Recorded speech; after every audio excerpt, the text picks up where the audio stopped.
Chapter 1. The Glowing Beast. Oh, look who's here, said Frank Hardy. Mountain Man himself. Man Mountain, you mean, quipped his brother Joe. It was Saturday evening, and the Hardys were munching pizzas in the Bayport diner with their dates, Callie Shaw and Iola Morton. Iola's tubby brother Chet. And lanky Biff Hooper had just walked in and came to their table. Boy, you've got to see that scene where Lobojack fights a bear on the edge of a cliff, Chet exclaimed, his moon face alight with excitement. Don't tell me you saw that movie about the Rocky Mountain trappers again. Joe groaned and the girls giggled. What is this, the 10th time? Before Chet could bore them with more breathless scenes, the Hardys paid their bill and the group left. They were halfway across the parking lot when Iola gasped in fear. Good grief. What's that? The Bayport diner lay on the edge of town and was bordered by a patch of woods. Iola pointed to a weird-looking creature bounding out from among the trees. It was a snarling wolf-like beast whose fur glowed in the dark. Watch out, Frank cried. That critter means business. Callie screamed in alarm as she saw the animal charging straight toward them. Its fangs bared ferociously. The beast would be upon them before they could either reach the safety of the Hardys' car or retreat into the diner. Get behind us, Joe shouted to the girls. Then he and Frank thrust out their arms to fend off the expected attack. Luckily Callie's scream had been heard and their plight seen from inside the diner. Chet, Biff and several others dashed out to help. Beat it, you! Biff bellowed, and the others joined in the outcry, yelling and waving their arms. The glowing wolf creature stopped short with a deep-throated growl, evidently startled by the noisy outburst from the young people. Then it turned and ran back into the woods. Wow! My legs were ready to give way, Iola confessed, clinging to Joe's arm. She and Callie were both pale with fright. What was that thing? Chet asked as he hurried up to them. I've no idea, said Frank, but I sure intend to find out. He and Joe picked up flashlights from their car and were about to head into the woods when Callie called out anxiously. Wait, where are you going? That brute could be dangerous, a man from the diner added. Don't worry, we'll keep our distance, Joe replied. We just want to see where it came from. Blonde 17-year-old Joe Hardy and his dark-haired older brother, Frank, were the sons of famed private detective Fenton Hardy, who had once been a crack investigator on the New York City police force.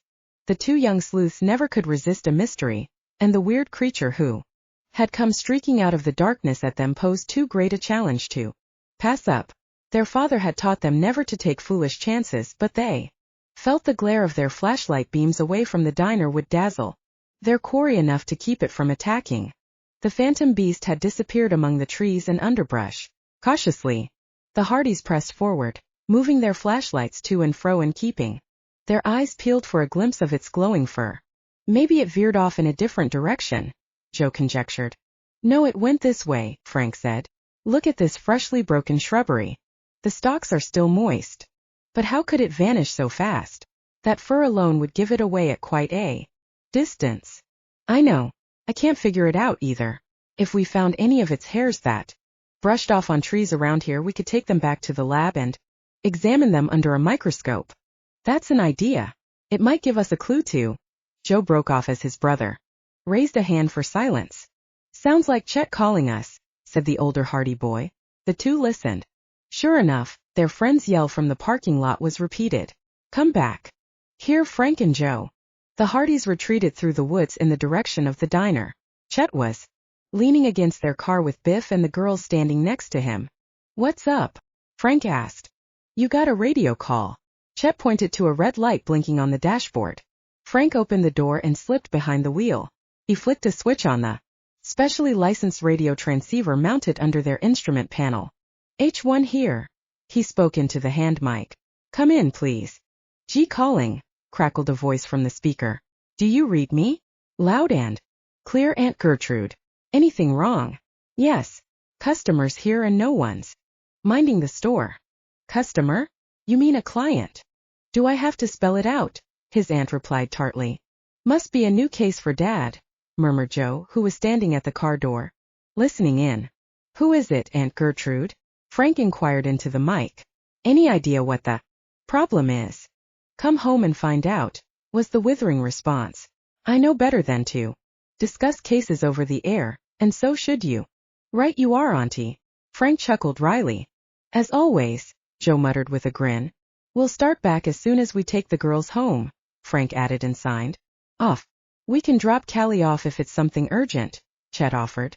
Of course they can, and don't worry about it, Iola said with an understanding smile as Joe started to apologize for ending the evening so abruptly.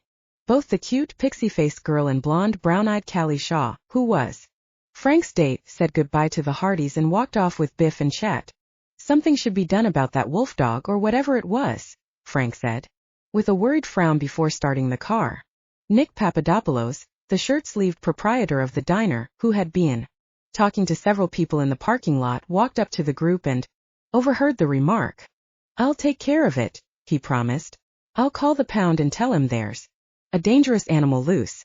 Who knows, it may even be rabid. Thanks, Nick. Frank waved and backed out of the lot.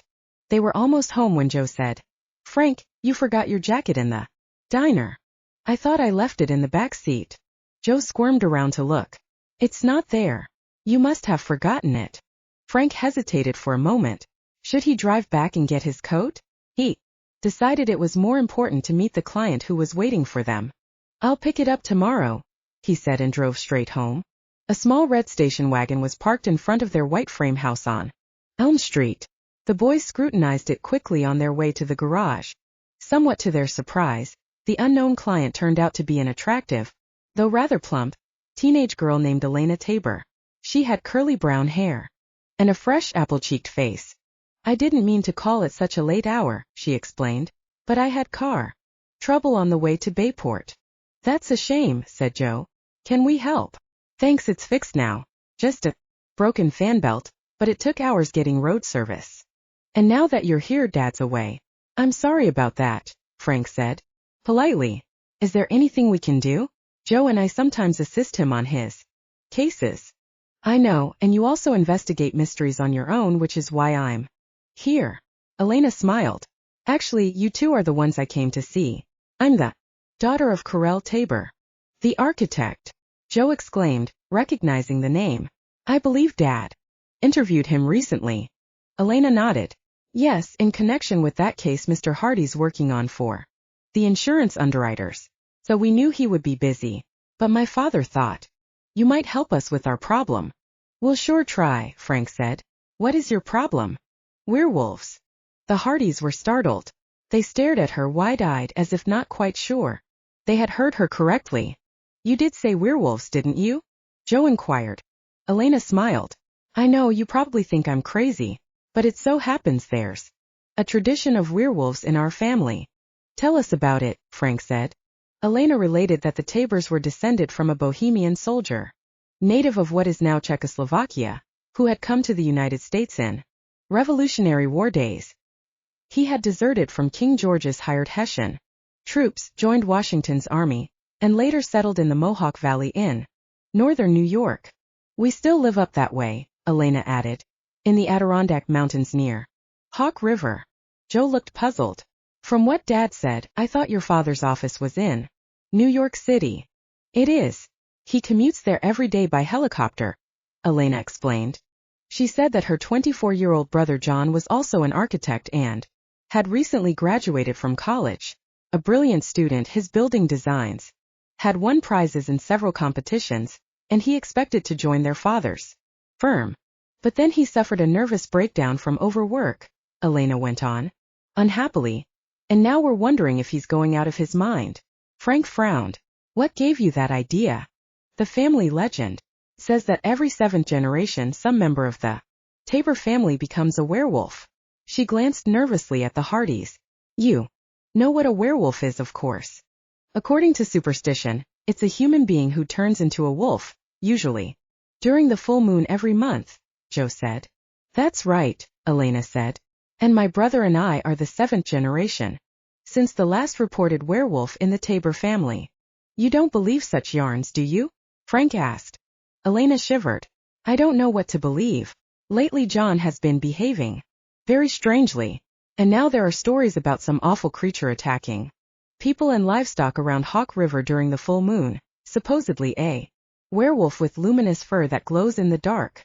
Fiddlesticks, said Aunt Gertrude, who had been hovering in the living room. After serving the young people cocoa, some local busybodies have probably heard of your family legend, dear. Elena shook her head. That's just it, they haven't heard it yet. We never talked about it in public. But father mentioned it once to a magazine writer who was interviewing him. Now we're afraid someone may dig up that story. What exactly do you want us to do? Joe asked. Elena said her family owned a small cottage near Hawk River. She suggested that the Hardys drive up to the Adirondacks on Monday, bringing friends if they liked, and stay there during the ensuing full moon period. By posing as vacationers, they could keep an eye on the situation without attracting attention or causing any gossip. Sounds like a great idea. We'll enjoy it, Frank said, and Joe agreed. Just as Elena was leaving, weird howls echoed outside the house. Frank saw a look of fear pass over the girl's face. He told her to wait in the hall while he and Joe searched the area with flashlights. Soon the boys returned. Don't worry, no lurking werewolves, Joe reported. Come on, we'll walk you to your car. Elena smiled with relief. A few minutes later she drove off and the boys returned to the house. Frank switched on the electronic alarm system before everyone settled down for the night. What do you make of this werewolf story? He asked his brother later in their room. Don't know, Joe replied, pulling off his t-shirt. Funny coincidence that glowing wolf dog turning up at the diner. But I think it's just as wise we didn't mention it to Elena, or to Aunt Gertrude or Mother for that matter. Check, Frank agreed. Sometime later, the boys awoke with a start from the sound of a gunshot. Was followed instantly by a heavy thud at the front of their house. Chapter 2. A silver clue. Frank and Joe were out of bed in a jiffy, hastily flinging on clothes. Where'd that loud thump come from? Joe asked excitedly, tugging on his jeans. Our front door, I think, Frank replied. They were met in the hallway by their mother and Aunt Gertrude, both in night robes, their aunt with her hair pinned up in curlers. One of you call the police, please, Frank suggested as he and Joe hurried downstairs. What about you two? Mrs. Hardy asked as the women followed anxiously. Don't be foolish, Gertrude Hardy scolded her nephews. If you go out the front door, you may be making targets of yourselves. Smart thinking, Auntie, Joe agreed. We'll use a window instead. He and Frank squirmed out a side window in case either the front or back door was being covered by the unknown enemy. Splitting up, they searched the grounds cautiously, only to meet again 10 minutes later. Neither had sighted any intruder. Just then they heard the front door open, and their aunt, who had been watching them through the window, called out, "The phone's dead." No wonder the line's been cut, Joe reported after picking out the dangling wire with his flashlight. I'll go find a police car or a public phone booth, Frank said. You stay with Mom and Aunt Gertrude, Joe. He quickly backed their car out of the garage and headed for the nearest storefront street. After beaming out a call over the police waveband, he soon sighted a responding prowl car and guided the officers to the Hardy house. When they arrived, Joe was busy with a knife at the front door. You were right, Frank, he reported. Look what I dug out of the wood. He held up a small gleaming lump of metal. That looks like silver, exclaimed one of the policemen. He stared at the Hardys. You mean this was fired into your front door? Frank nodded. Seems as if you have a new enemy, the other officer added. Frank shrugged. Or an old one. Who knows? The two patrolmen promised to cruise around the area, keeping a sharp lookout for suspicious characters. Later they would take the bullet to the police lab for ballistic examination. As they drove off, Joe glanced at his brother. A silver bullet. You know what that means? You bet I do. According to superstition, that's the only kind that will kill a werewolf. Boy, I wouldn't believe this if I heard it on the news, said Joe. Do you? Suppose it means someone in town really thinks a werewolf is haunting Bayport. Could be, Frank mused. It could also mean that someone's warning us not to meddle in the Tabor case. Even though the next day was Sunday, the telephone company sent out a special repairman to reconnect the Hardys line. Meanwhile, Frank and Joe went to church with their mother and aunt. Afterwards they drove to the Morton farm, where they found Chet building a birch bark canoe. The stout youth was stripped to the waist and perspiring freely in the hot August sunshine. He struggled to shape a huge strip of bark to a framework of cedar ribs and gunnels fitted around maple thwarts. Hey, not bad, Joe said admiringly. Except for one thing, Frank pointed out. Chet shot him a peevish glance. What's that? You're supposed to shape the skin first and fit the ribs inside it. At least.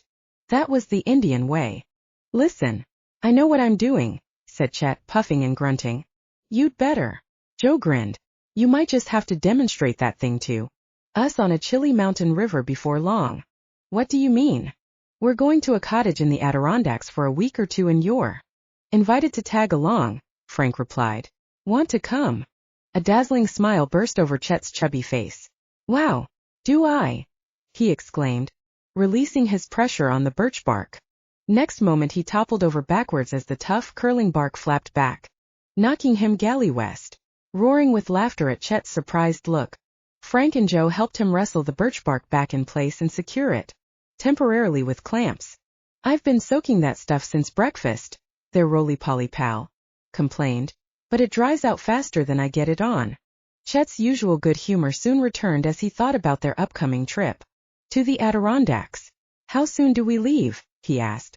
Tomorrow morning, Frank responded. Can you be ready by then? You bet. This'll really give me a chance to show you how those old mountain men used to live out in the wilderness. I can hardly wait. Joe chuckled. Don't worry, you'll see, Chet boasted. Which reminds me, I've got something that belongs to one of you. He trotted off to the front porch of the Morton farmhouse and returned with a lightweight jacket, which he tossed to Frank. That's the one I left at the diner last night, Frank said. How'd you find it? I didn't, Chet replied. Someone else did. Who was it? Search me. He never mentioned his name. I tried to call you last night but couldn't get through. Someone cut our phone line, Joe explained. No kidding.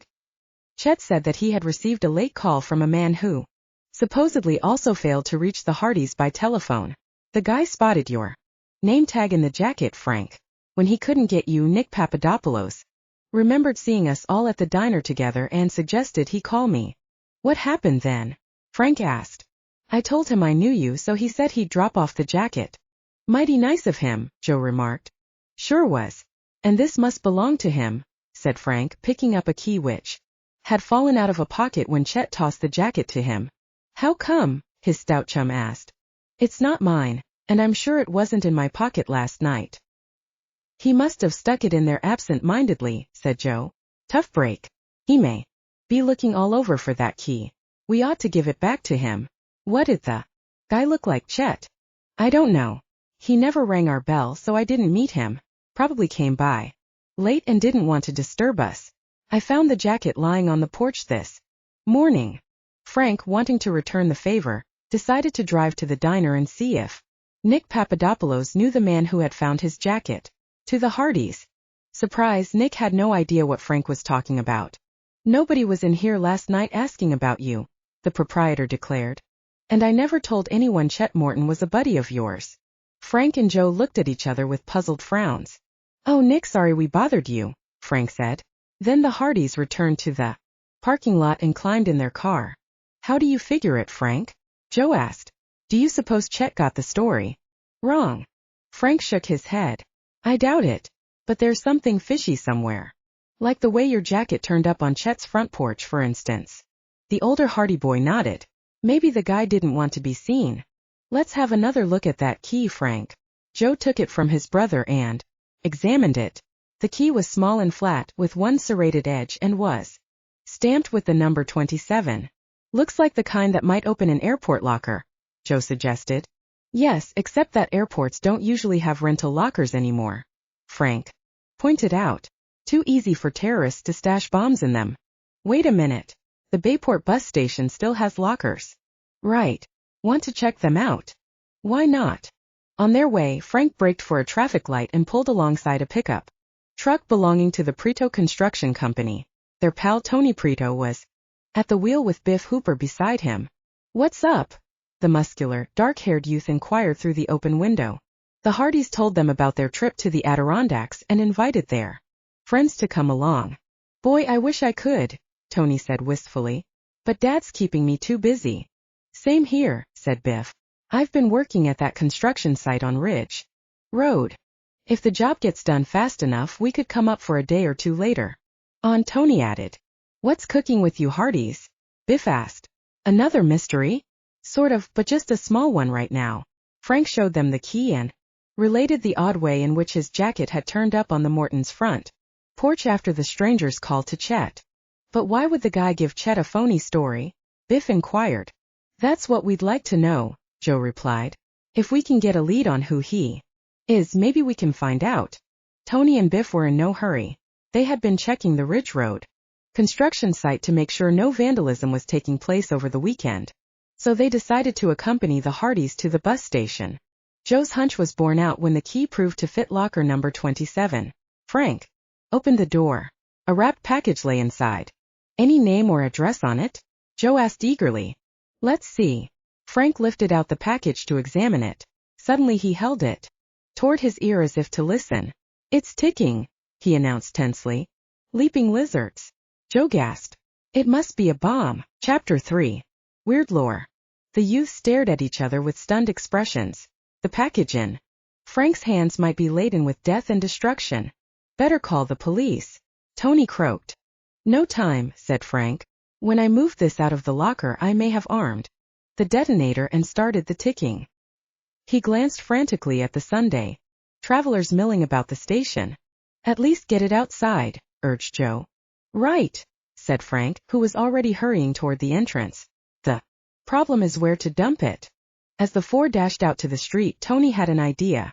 There's an old brick warehouse in the next block that's ready for the wreckers' ball, he suggested. Just the place. Frank agreed. The boys ran desperately toward the warehouse, aware that with every passing second the package in Frank's hands might be ticking closer to disaster. They reached the building. Frank gave a mighty heave and hurled the package into the fenced-off loading dock area. Kaboom! It hit the ground and exploded in a cloud of smoke and small flying debris. The blast was loud, but the concussion was not great. When the smoke cleared, there was no visible sign of damage to the building. Passers-by paused in alarm and looked at the boys suspiciously, then hurried on about their business. All four youths were pale and perspiring, but their faces now wore relieved smiles. Wow, said Biff in a small voice. The jolt when it hit the ground must have set off the bomb. Thank goodness it was just a small one, Tony declared. It still wouldn't have done Frank any good if he'd been holding it, Joe pointed out. Or the rest of us either. The next morning Frank and Joe stopped at the Morton farmhouse to pick up Chet. When they got underway again half an hour later, the car was loaded down with luggage and assorted gear, including their pal's handcrafted bow and a quiver full of arrows. In addition, his unfinished canoe was strapped to the car roof. For crying out loud, Chet, Joe complained, we're only going to a cottage for a week, not on a full-scale wilderness expedition. Listen, when you head into rugged country like the Adirondacks you have to be ready for anything, retorted their stout chum, who was wedged into the car's narrow back seat. I aim to be prepared. Their route from the Morton farm led back through Bayport. On the way, Joe suggested stopping at the library to see if they could find a book dealing with the subject of werewolves. What do you want that for? Chet asked curiously.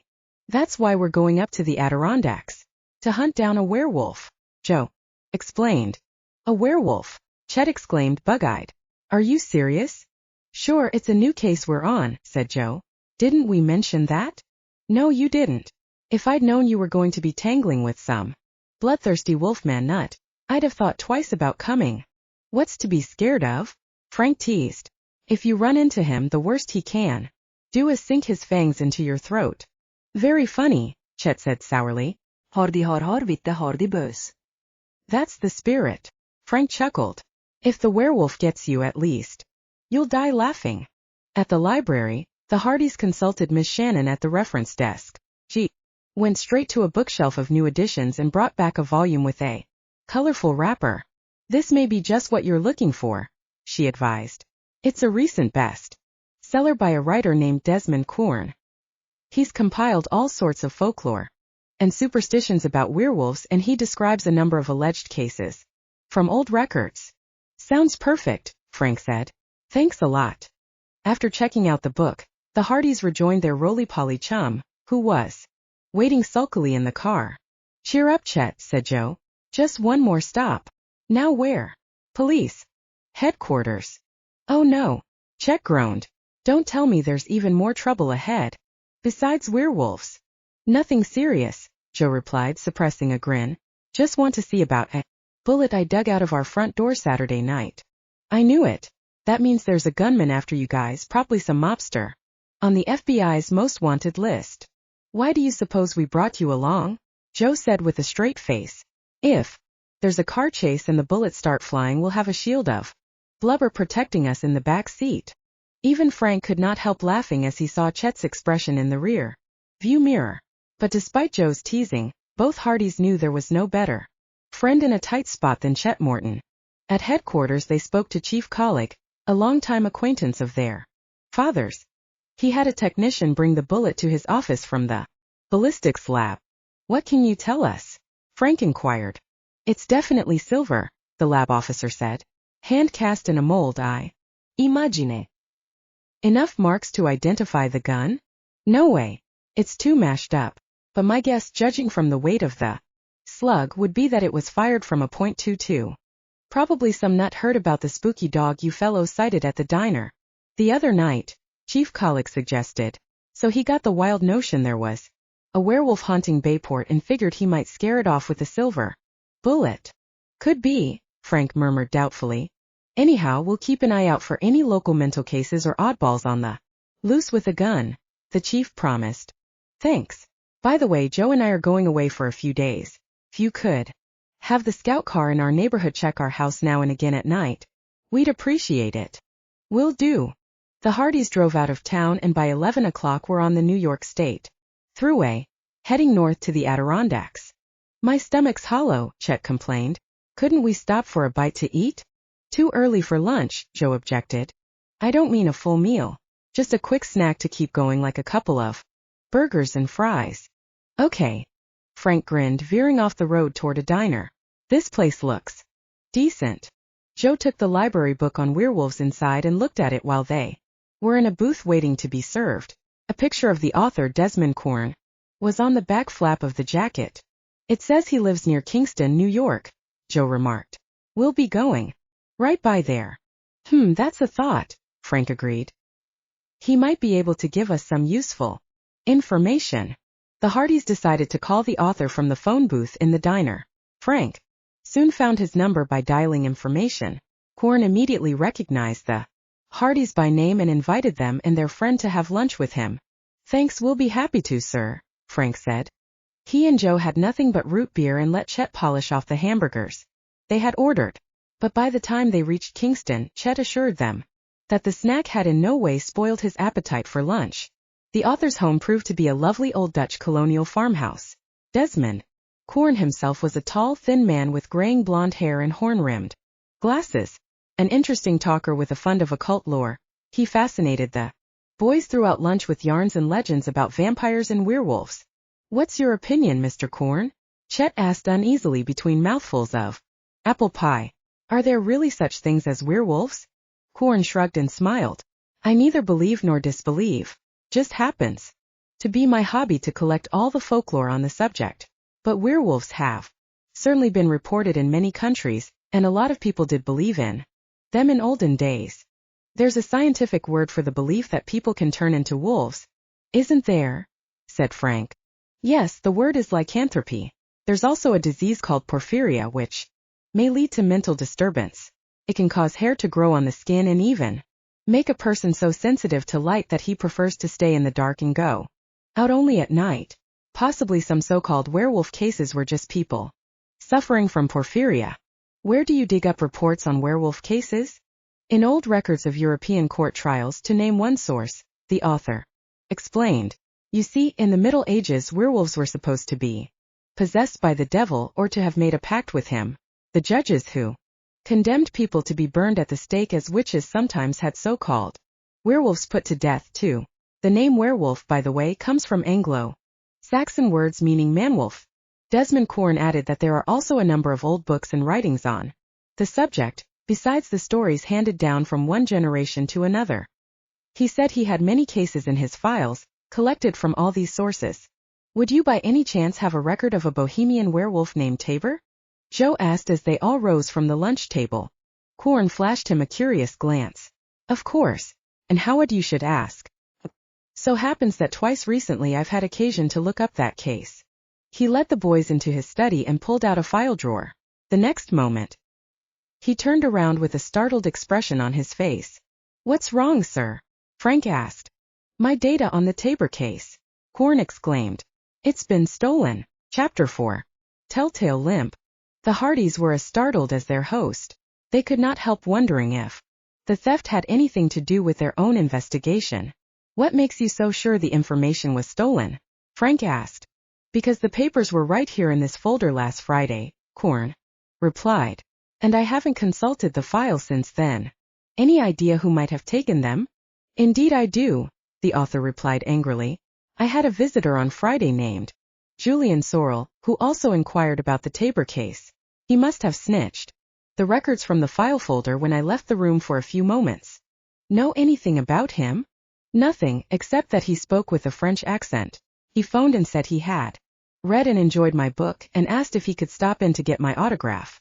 Then when he was here, he brought up the Tabor case. Frank said. Did he mention where he was from? Quorn hesitated. No, but from things he said I got the impression that he had just arrived in this country recently, perhaps as a tourist. Their host soon recovered from his annoyance and was able to tell the Hardys the main facts of the case in question, since he had checked and discussed it only a few days earlier. According to legend, the Tabors bore a curse, he related. The family was said to spawn a werewolf every 7th generation, which was roughly every 200 years. The last case occurred in the 18th century somewhere around 1760, but there are records of 2 previous ancestors being condemned as werewolves in the 14th and 16th centuries. What happened to the last one? Joe asked. His name was Jan Tabor. The story goes that he was shot in the leg by a huntsman with a silver bullet one night while he was prowling about in the form of a wolf. The next morning he turned into a human again, but the huntsman spotted him because he was limping from the bullet. So his vengeful neighbors dragged him off to the town square to be tried as a werewolf. Wow! Chet shuddered. That kind of stuff gives me the creeps. In those days, Quorn continued, it was dangerous to be thought different from other people, or to get your neighbors mad at you. You mentioned there were 2 times recently when you had occasion to look up your files on the Tabors, Frank said. Desmond Quorn nodded. Yes, another reader called 3 or 4 months ago to inquire about them when my book first came out. I don't think he gave me any name, or if he did, I don't remember. After thanking their host for the pleasant lunch, the Hardys and Chet continued their journey. All 3 were thrilled by the magnificent scenery of the Adirondack region, a land of rugged mountains, swift rivers, sweet smelling deep green forests and still blue lakes.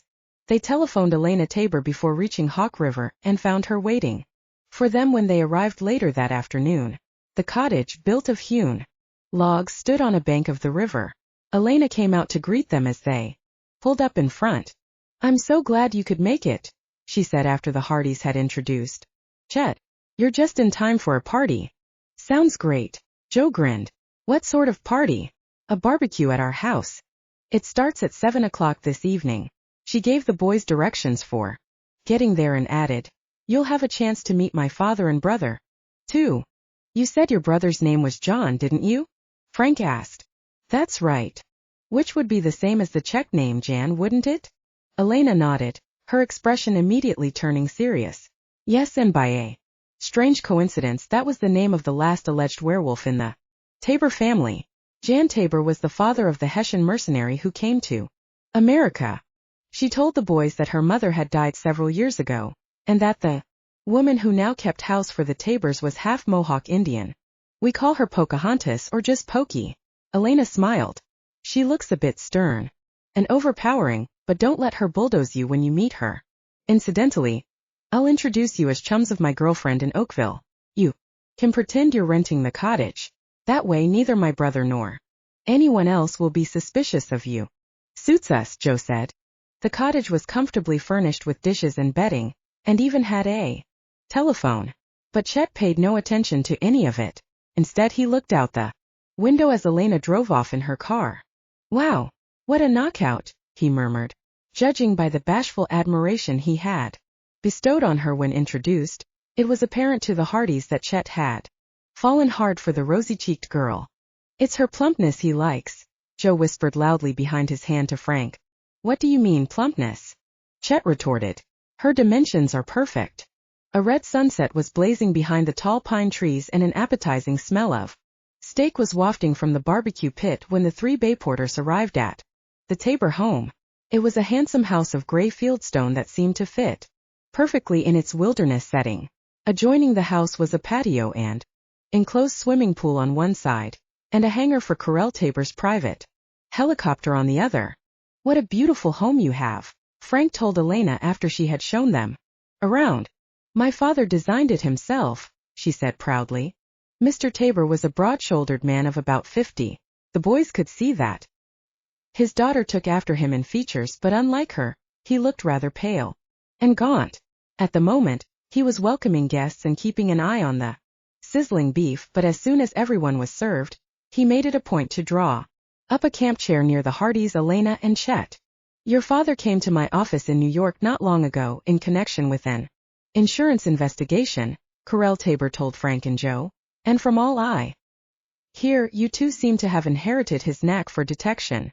We've learned a lot from watching Dad and working with him, said Frank. Well, I certainly hope you can shed some light on this mystery that's the architect broke off, and his expression changed to a somewhat forced smile as a slender, wiry-looking young man in a plaid flannel shirt and jeans approached. This is my son, John, Mr. Tabor said to the Hardys and Chet. John had the same curly brown hair and features as his father and sister, but also a tense, nervous manner. He barely seemed to register the boys' names as they were introduced and shook hands. You fellows must be new in these parts, he said, obviously trying to make polite conversation. They're friends of Magda's down in Oakville, Elena put in hastily. They're renting our river cottage for a week or so. Hope you enjoy yourselves, John commented, his glance roving over the other guests and the flickering flames from the barbecue pit. Elena urged her brother to try some of the steak and barbecue sauce, but he shrugged her suggestion aside, saying he was not hungry, and soon excused himself to wander off restlessly. Mr. Tabor sighed and shook his head. I wish we knew what was troubling him, he murmured as soon as John was out of earshot. Elena tells us he's an architect too, Frank remarked. The elder Tabor nodded. Yes, and a highly gifted one if I do say so. Tenny. Rate, he's done some apprentice work for our company during his last 2 years of study, and it certainly shows great promise, not to mention the prizes he's won. What's the name of your firm? Joe asked. Chelsea Builders. It's actually a corporation with stockholders and a board of directors. I'm just the president. I didn't mean to imply that I own the firm. How did your son's troubles start? Said Frank. When he was studying for his licensing exam, Mr. Tabor replied. He worked too hard. I'm afraid that brought on his breakdown. After a while he began to show signs of nervous exhaustion. That's when he began harking back to this old family legend about werewolves. So I persuaded him to go to a mental sanatorium for treatment, the Pine Manor Rest Home in the Catskills. Did that help? Mr. Tabor shook his head. Frankly, no. He left the sanatorium on his own accord, and I made no objection since he showed no sign of improvement. In fact, in some ways he seemed worse. By then the fear seemed to be preying on him that he himself might be turning into a werewolf. I thought it might be better to keep his mind occupied, so I agreed that he should come home and resume his studies. How about the local werewolf scare around Hawk River? Joe put in. When did all that start? About the same time John returned, and to make matters worse, he's developed a habit of slipping out of the house at night during the full moon. At least he did during the last full moon period. Then when he shows up again, he can't remember where he's been or what he's been doing. As if by common impulse, both Hardys found their glances straying upward. Darkness had fallen, and the moon shone in the black-blue sky like a round copper coin. I know what you're thinking, and that's exactly what I'm afraid of too, that John may start acting strangely again, Mr. Tabor said gloomily. But I'm also afraid of saying anything or mentioning these local werewolf stories for fear of upsetting him, or maybe making his delusions worse. But why should John expect the curse to fall on him? Frank inquired. There Must be lots of other members of the Tabor family still in Europe. No, actually there aren't, said the architect. The last alleged werewolf, Jan Tabor, had only one other son besides my ancestor who came to this country. Most of his descendants in the old country were wiped out during World War II. So far as I know, our only relative who still bears the family name is a distant cousin. He escaped from behind the Iron Curtain just before Czechoslovakia fell under communist rule after the war. The conversation seemed to have left Mr. Tabor looking rather haggard and depressed. He plucked a bottle of pills from his pocket and excused himself to get a glass of water. Dad has a weak heart, Elena explained to the boys in a low, concerned voice. This worry about John is an added strain on him. She looked up nervously as a series of weird, comical howls split the darkness. Aho, ooh, ooh, aho, ooh, ooh. What on earth was that? Elena exclaimed. A figure wearing a rubber Halloween wolfman mask over his head emerged from among the trees into the circle of firelight and the glow of the patio lamps. He hobbled rapidly across the lawn and disappeared into the woods on the other side of the house. The weird-looking intruder touched off a wave of nervous laughter among the guests while Frank and Joe darted off in pursuit. Which way did he go? Can you see him? Joe called out to his brother as they probed about in the darkness. Nope, not a glimpse. We should have brought flashlights. I guess we're out of luck. As the Hardys returned to the barbecue party, Chet came to meet them, looking surprised. What did you two get so excited about? That goofy wolfman act was just a joke. Like fun it was, Frank retorted. That was an intentional dirty trick and whoever pulled it knew all about the Tabor werewolf. Chapter 5. A frightening phantom. What do you mean? Chet asked with a puzzled frown. Didn't you notice the way the guy was limping? Said Frank. Not only that, he had a big reddish stain on his trouser leg, Joe put in. As if he might have been bleeding from a gunshot wound just like the last accused werewolf Jan Tabor in the 1700s. Chet stared at the Hardys uneasily for a moment. Then he flashed a nervous grin and tried to scoff the matter aside. Ah, don't tell me you take that stuff seriously. Of course not, Frank said. Jan Tabor was probably just an innocent victim of hysteria, same as those poor women who were condemned in the Salem witchcraft trials in colonial days. The point is, Elena told us no one around here knew about that old legend and their family curse. But that wise guy in the wolfman mask sure did, and he was deliberately trying to upset the Tabors. The boys glanced at Elena and her father, who were both shaken by the unpleasant prank. Where's John? Muttered Joe. Over there, Chet said, pointing discreetly to the refreshment table. From the expression on young Tabor's face, he seemed more nervous and keyed up than ever. Frank and Joe could overhear other guests nearby chattering about what had happened. I wish I could believe that thing that was prowling around Hawk River last month was just some joker in a rubber mask, said one voice. Whatever it was that scared our dog and broke into the Barnett's henhouse had more than rubber fangs, said another. And just think, it may show up again tonight. There's another full moon out. How soon do you start back to school? Joe asked Elena loudly to distract her from paying any attention to the remarks. Right after Labor Day, she replied. What school do you attend? Chet inquired. A boarding school in eastern New York. Hi you, John, shouted a bellowing but evidently female voice suddenly. Phone call. The boys were startled, as much by the sight of the speaker as by the sheer booming volume of her voice. She was a huge woman with black braids hanging down on each side of her coppery-skinned face, and was clad in a shapeless brown sweater pulled over a bright red and yellow gingham house dress. That's Pocahontas. Elena giggled, seeing the Hardys and Chet's stunned expressions. She's our cook and housekeeper, not to say general boss lady of the establishment. At least she would be if we gave her half a chance. John Tabor followed her meekly into the house. When he came out again a few minutes later, Frank and Joe noticed that he seemed strangely silent and withdrawn. He did not even reply when one of the guests spoke to him. The party broke up around 10 o'clock. Did you see how John was acting after he got that phone call? Frank remarked to his brother as the boys drove back to the cottage. I'll say I did. He was walking around like a zombie. Chet was ready to change into pajamas and flop down on his bunk to recuperate from their exhausting trip from Bayport, followed by the open-air barbecue. But Joe stopped him. Hey, where do you think you're going? To bed, where else? Guess again, pal. Our evening hasn't even started yet. Chet stared in heavy-lidded, open-mouthed dismay. What do you mean it hasn't even started? I'm ready to hit the hay. Aren't you? Tell him, Frank. The older Hardy slapped Chet on the shoulder. We could use some shut-eye, all right, but we've got other plans and we need your help. How? You saw that full moon, Frank replied. Which means the werewolf could be out again tonight. Joe and I'll scout around the village, but we'd like you to keep watch outside the Tabor's house. If John doesn't come out but the werewolf still appears, it proves John isn't the nut who's terrorizing Hawk River. Chet's face fell, but with his usual good nature and stout-hearted gumption he agreed to the Hardys' plan.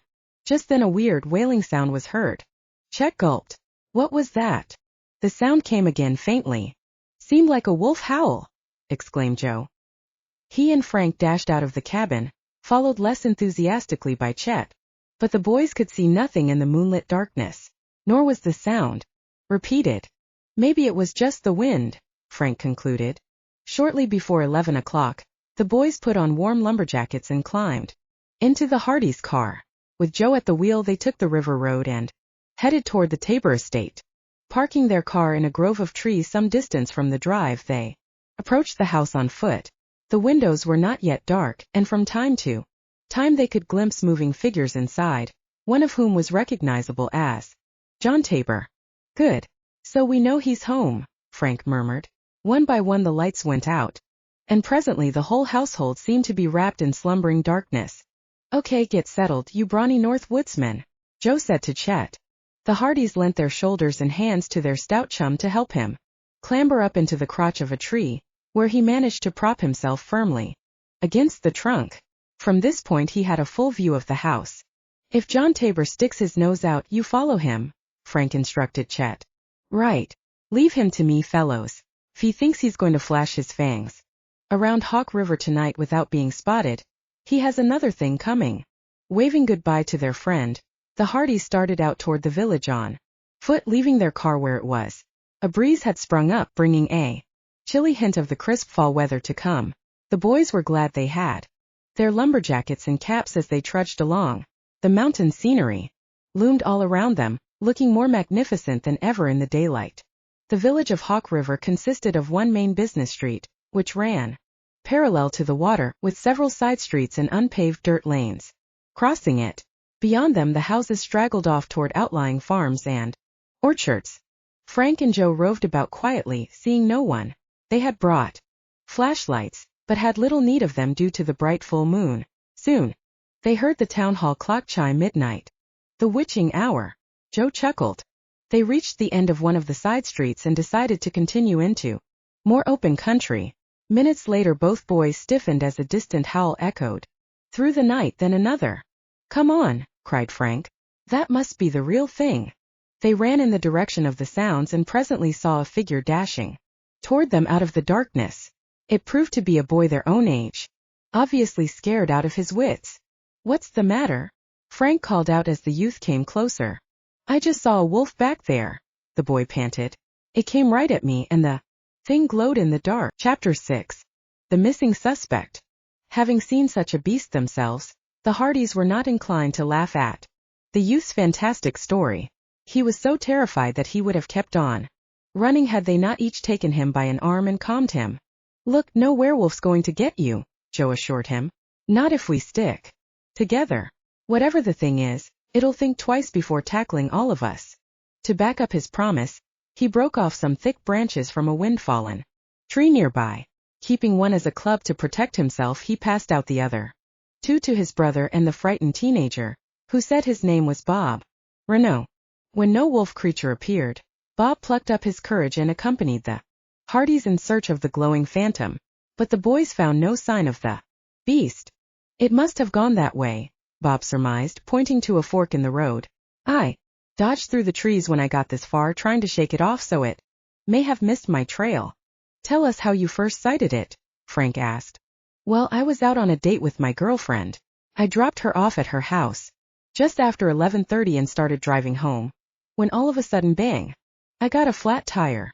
Bob related that after pulling off the road, he had gotten out and jacked up the car in order to change the wheel.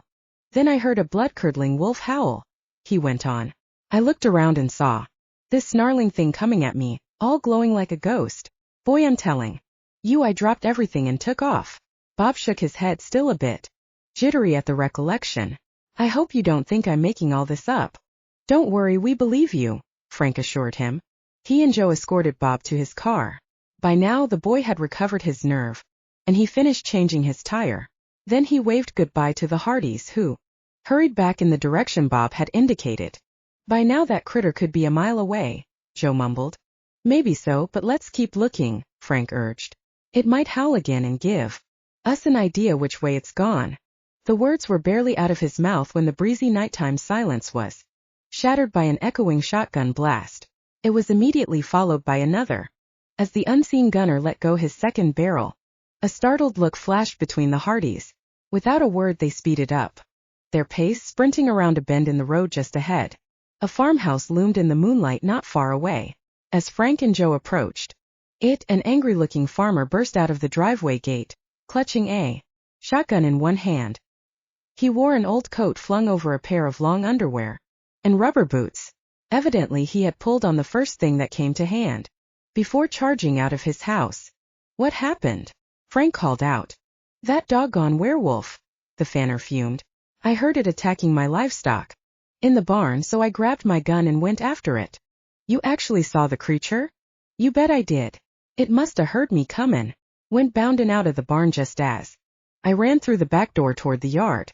I gave it both barrels, but the thing got away. What did it look like?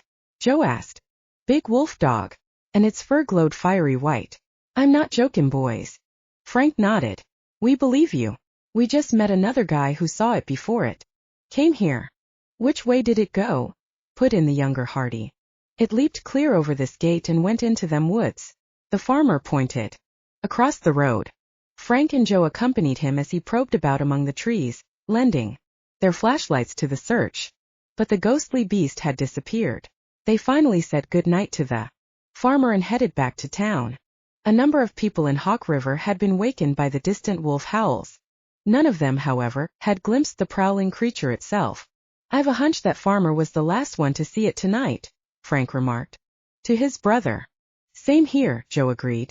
Let's go and find out what Chet has to report. As they approached the driveway of the Tabor estate, their ears were assailed by a strange grating noise. Are you thinking what I'm thinking? Joe asked. I'm afraid so, Frank replied. But let's hope we're wrong. Unfortunately they were not. The sound they had heard proved to be low, rumbling snores. Chet was slumped sound asleep in his snug tree perch with his chin on his chest. Wake up, Strongheart, said Joe, reaching up to tug the stout boy's ankle. Chet twitched nervously and awoke with a violent start that almost sent him tumbling out of the tree into the arms of the Hardy boys. What happened? He stuttered, clutching at the branch for support. Don't panic, the battle's over. Frank grinned. He and Joe related the night's sensational events. I don't suppose you'd know whether John Tabor sneaked out of the house? Joe inquired. Well, actually no, I don't, Chet confessed shamefacedly. But I sure didn't see any sign of him before I dozed off. Which was probably seconds after we left, said Frank. I think we'd better wake up the Tabors. Chet swung himself out of the tree and accompanied his pals up to the front door of the house. Frank decided not to ring the bell, hoping a knock or two might be less alarming. Soon Corell Tabor himself appeared at the door. Come in, boys, he said. Is anything wrong? The werewolf's on the prowl again, Mr. Tabor, Frank explained. I hope you won't misunderstand our reason for coming here, but it might be a good idea to check if John's home in bed. Good thinking, the architect nodded. I'm glad you came. Assuming John is upstairs sound asleep, you fellows will be able to bear witness that he has nothing to do with this werewolf scare. Despite his words, the boys could tell from Mr. Tabor's expression and voice that he was far from confident that this was the case. He invited the Hardys and Chet to sit down while he went up to look in his son's room. When he returned a few moments later, the young detectives knew at a glance that the news was bad. John's bed hasn't been slept in, the architect announced in a husky voice. That still doesn't prove he's the werewolf, Frank said, hoping to provide some comfort. Have you any idea where he might have gone? None. Mr. Tabor shook his head gloomily, not trusting himself to say any more for fear his voice might tremble. In that case, I'd like to wait here with Joe and Chet till he shows up, Frank suggested. If our presence in the house won't bother you? Not at all. Do stay by all means. I'll be glad of any help you can give us. Mr. Tabor asked Pocahontas to make coffee, and she went off with a glowering expression, shaking her head and mumbling to herself in Mohawk. Presently Elena came down in her robe and slippers, having heard her father and the boys chatting in low voices. Is something wrong? She inquired anxiously. An alarming thought flashed through her mind. Dad, she added, has anything happened to John? Corel Tabor took his daughter's hand into his own. He seems to have gone off somewhere, my dear, he said, and the so-called werewolf just paid another visit to Hawk River. Oh no. Elena's face showed her distress. Isn't there anything we can do? Nothing, except wait for John to come home. We don't mean to intrude, Frank said uncomfortably, but we'd like to be on hand to question your brother when he does return. Of course, please stay, Elena replied. Dad and I appreciate having you here to help. The atmosphere eased somewhat when Pocahontas brought in the coffee. The group chatted as well as they could under the circumstances, and the Hardys reported what had happened during their nocturnal expedition in and beyond the village. As their vigil lengthened and time dragged by, everyone's spirits drooped. The boys found it hard to keep their eyes open. However, they snapped wide awake when, soon after 3 o'clock, footsteps were heard outside and the front door opened. It's John, Elena cried in relief.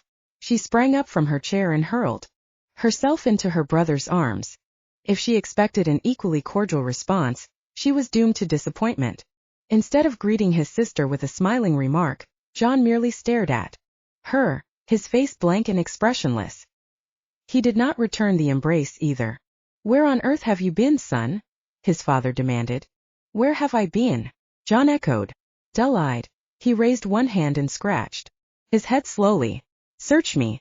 I haven't the faintest idea. In fact, I don't even know where I am now. Chapter 7. Forest Castle. John. Elena shook her brother impatiently. Why did you go out tonight?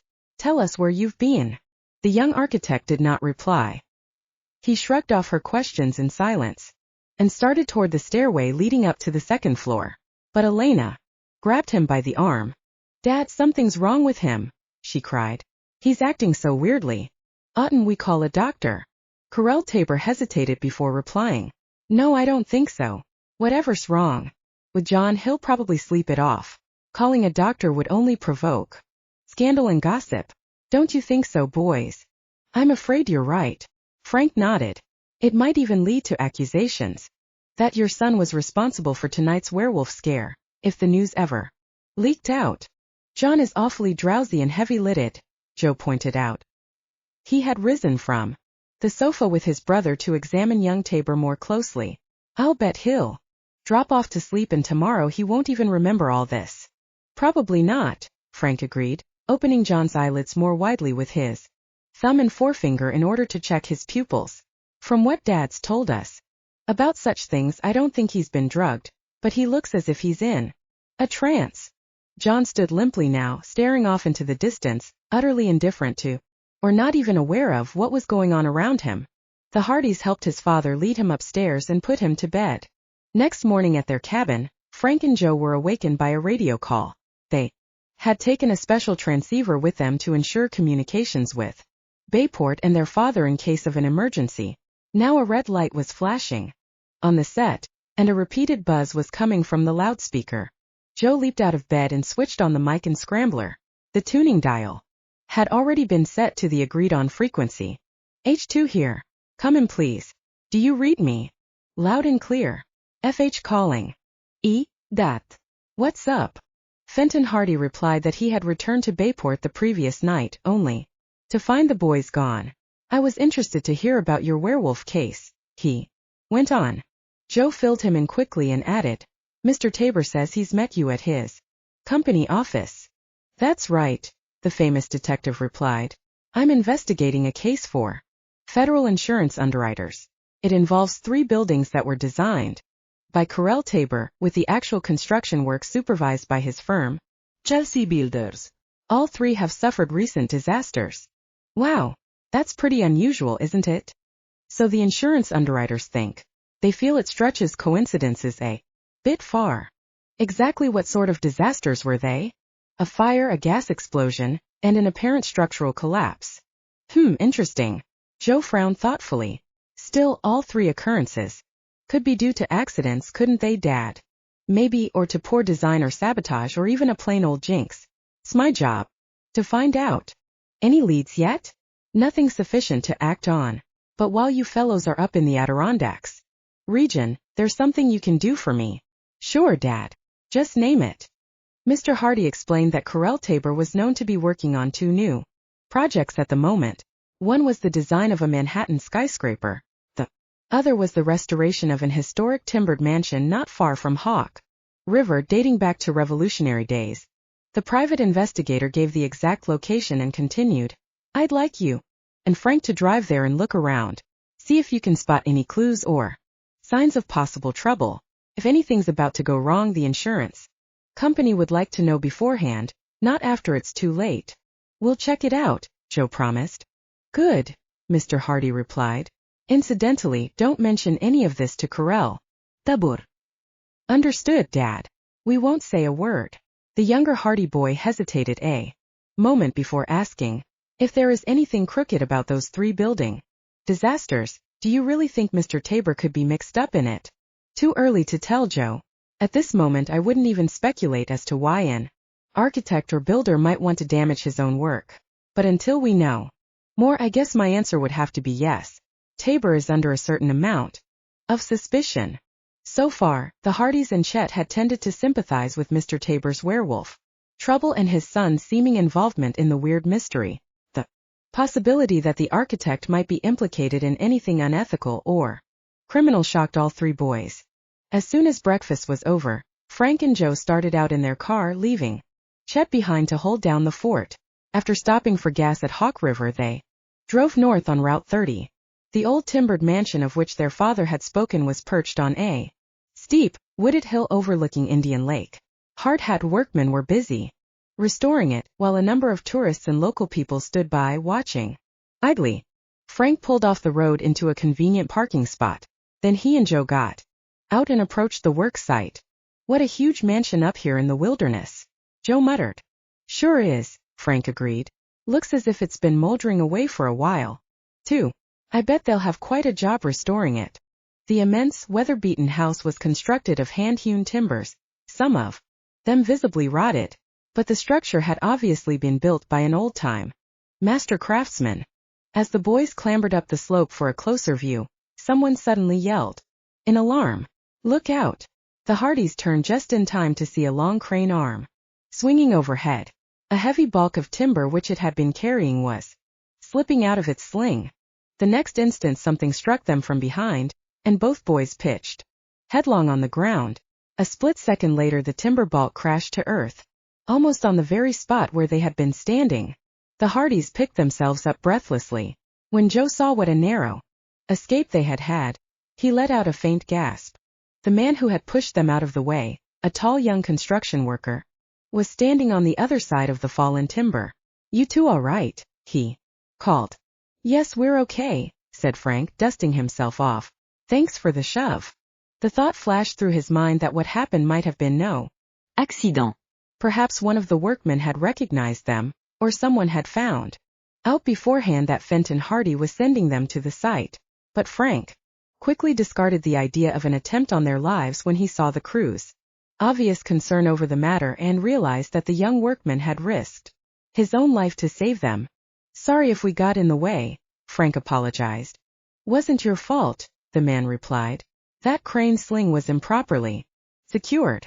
Besides, the crew should have roped off this area to keep spectators out of danger." He signaled the crane arm back into position and helped his mates put the bulk of timber into its sling again. Then, after the load had been secured, it was hoisted over to the house to replace one of the rotted structural beams. Joe noticed the muscular young fellow's bronzed hawk-like features and long, dark hair, tucked up under his steel hard hat. Are you an Indian? He asked, curiously. That's right.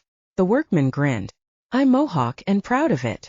You must be one of those high steel Mohawks we've read about, said Frank. Right again.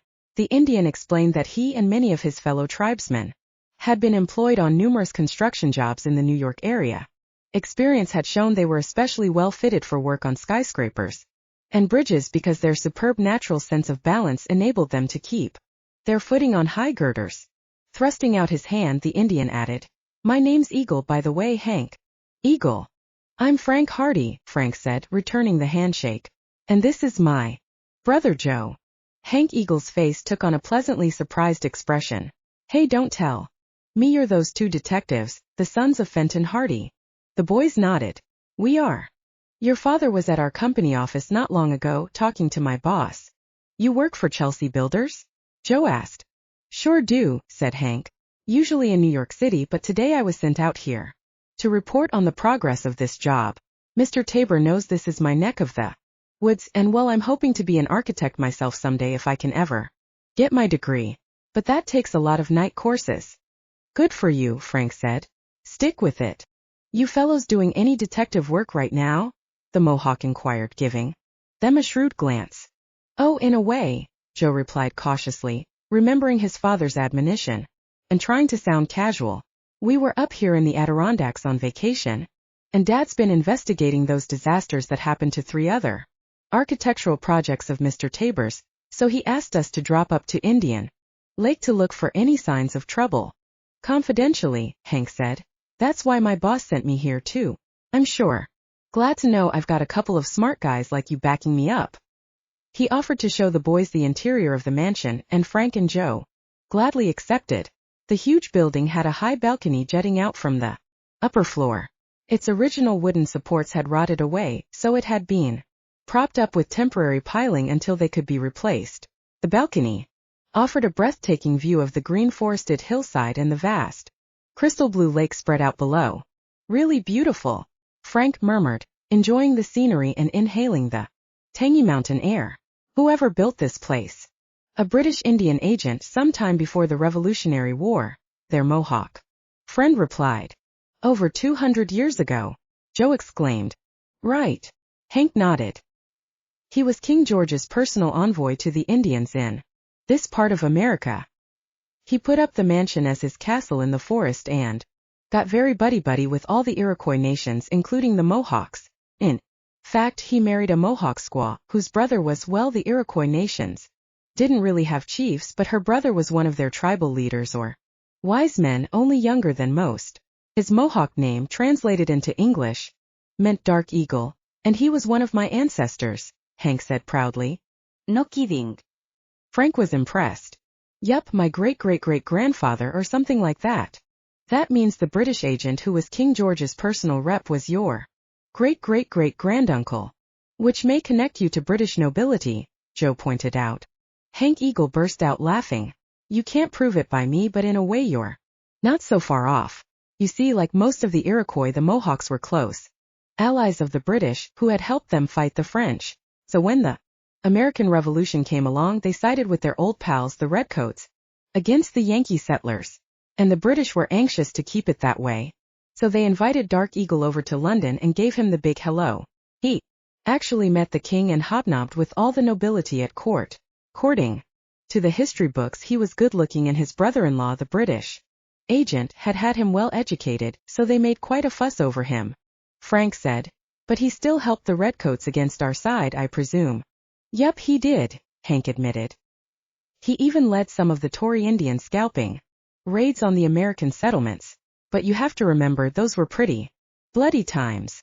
After the war, Hank related, Dark Eagle made peace with his Yankee enemies and inherited his brother-in-law's timber castle, which he renamed Eagle's Nest. Years later it lapsed into ruin. Now the wooden mansion had been purchased by a wealthy buyer, who had hired the architect Corel Tabor to restore it. Were you raised around here? Joe asked as the boys walked outside again. Sure was, in a Mohawk village near Hawk River. You'll have to visit me there sometime. My uncle's the medicine man. Frank noticed a man watching them closely. He was elderly and wizened-looking, with dark glasses and long gray hair. When he realized he had been noticed, the stranger turned suddenly and hurried away.